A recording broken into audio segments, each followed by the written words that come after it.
Alors que les commerçants de la Guillotière annoncent une nouvelle mobilisation dans un mois avec les habitants, si rien ne bouge d'ici là, une vaste opération de contrôle a eu lieu cet après-midi. Place Gabriel Péri, plusieurs interpellations sur place. Pour BFM Lyon, Lauriane Pellaud. C'est une opération de grande ampleur qui a eu lieu ici sur la place Gabriel Péri pendant près d'une heure. Elle s'est déroulée sans heurts. 110 policiers nationaux, municipaux, des CRS, de la PAF, de la DDSP et même de la douane ont été mobilisés. Ils ont bouclé le secteur. L'objectif de l'intervention, faire des contrôles de stupéfiants, traquer des ventes à la sauvette ou encore vérifier l'identité des personnes présentes ici pour s'assurer que leurs papiers sont en règle. Plusieurs individus ont été interpellés. C'est une opération qui porte ses fruits selon le sous-préfet. On voit surtout que chaque fois qu'on vient ici, on gêne, on enraye, on trouble et on le fera le temps qu'il faudra pour que la situation ici, elle devienne acceptable pour l'ensemble des gens qui habitent le quartier.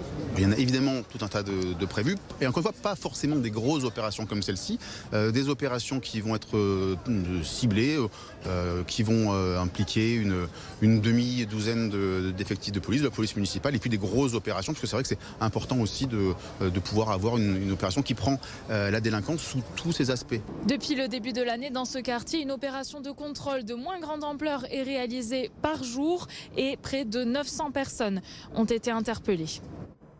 À Tarare, un commerçant a saisi la justice pour recevoir ses aides Covid, 4 500 € qu'il n'a pas touché entre juillet et septembre 2020, alors qu'il était à l'époque vendeur ambulant dans des salons et donc sans aucune activité. L'audience a eu lieu hier devant le tribunal administratif. Mélanie Ferreira.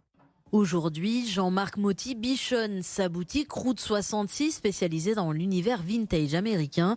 Une boutique ouverte juste avant le deuxième confinement en octobre 2020 pour faire face à ce moment-là à sa perte totale d'activité. Il faut savoir que nous on tournait essentiellement sur les salons, c'était 100% de notre activité avant salon et foire. Et quand on s'est retrouvé avec le Covid, en fait tous les événements ont été annulés. Voilà, donc on s'est retrouvé du coup sans possibilité d'exercer notre métier en fait. Plus aucune source de revenus à ce moment-là.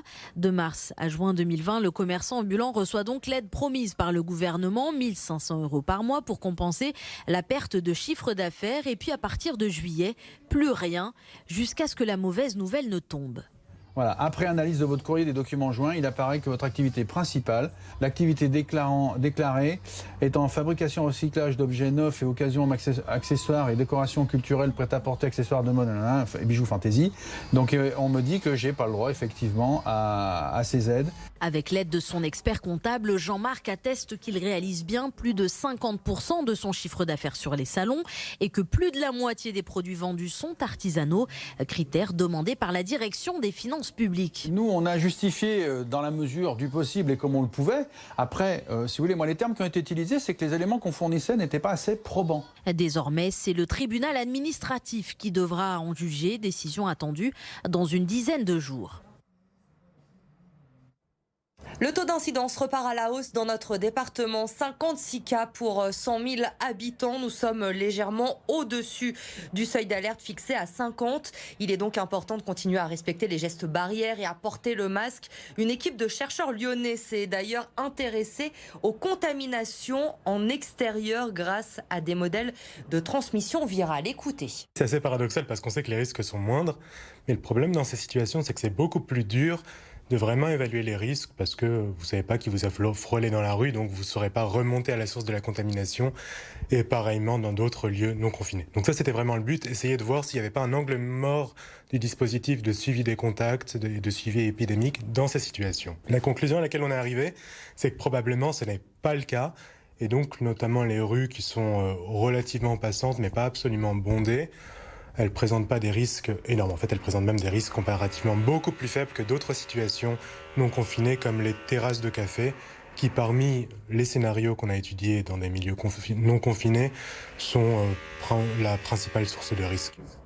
Le sport avec l'Olympique lyonnais qui reçoit le Sparta Prague demain 18h45 pour le coup d'envoi, 4e journée de la Ligue Europa et la possibilité déjà de se qualifier pour les 8e de finale avant même les derniers matchs de poule. L'OL qui réalise un sans faute dans la compétition depuis le début de la saison.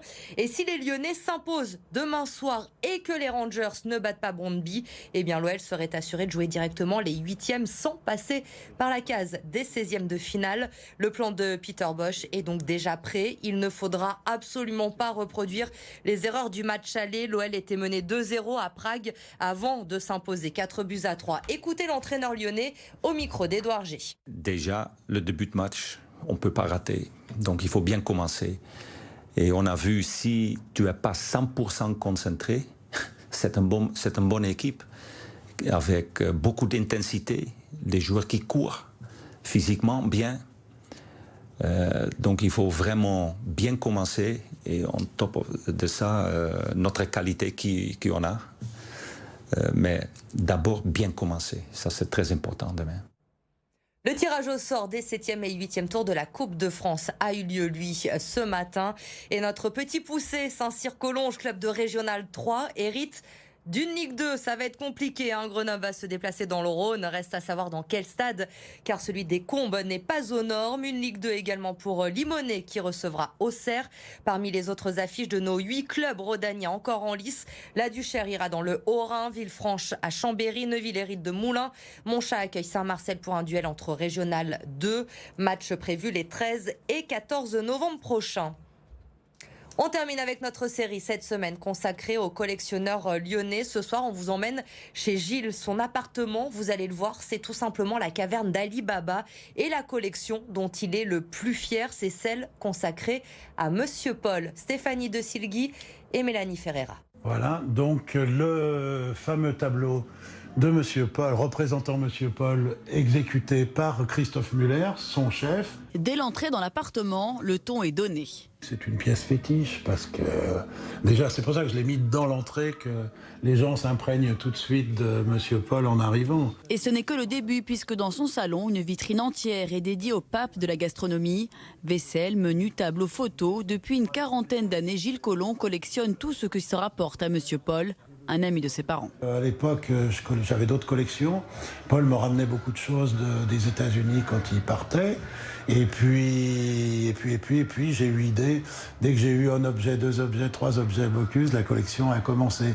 Et aujourd'hui, il lui faut de la place pour garder toutes ses trouvailles, entre 600 et 800 objets, dont certains assez insolites. Un pèse Monsieur Bocuse, tirant la langue, j'ai trouvé ça très drôle, donc je l'ai acquis assez facilement. Et juste à côté de lui, la miniature de l'abbaye de Collonges, l'une des pièces les plus chères de ses collections après son tableau, 800 € aux enchères. Mais Gilles doit parfois se fixer quelques limites. Des fois, les prix sont absolument faramineux, donc il m'est arrivé de rater des assiettes, des plats, des choses comme ça, parce que ça grimpait. Des assiettes et des plats, le collectionneur en a déjà plein ses placards. Du coup, quand j'ai des invités, je sers toujours mes repas dans des assiettes ou dans des plats Bocuse. Je trouve ça mignon parce que vous pouvez servir beaucoup de choses dedans. Donc j'ai acheté un stock de cendriers, j'ai des ramequins, il y a toutes les assiettes des Bocuse d'or aussi, donc ça tient de la place. Ce dimanche, Gilles est invité à déjeuner à l'abbaye de Collonges. Nul doute qu'il devrait encore trouver une énième pièce à rajouter à sa collection.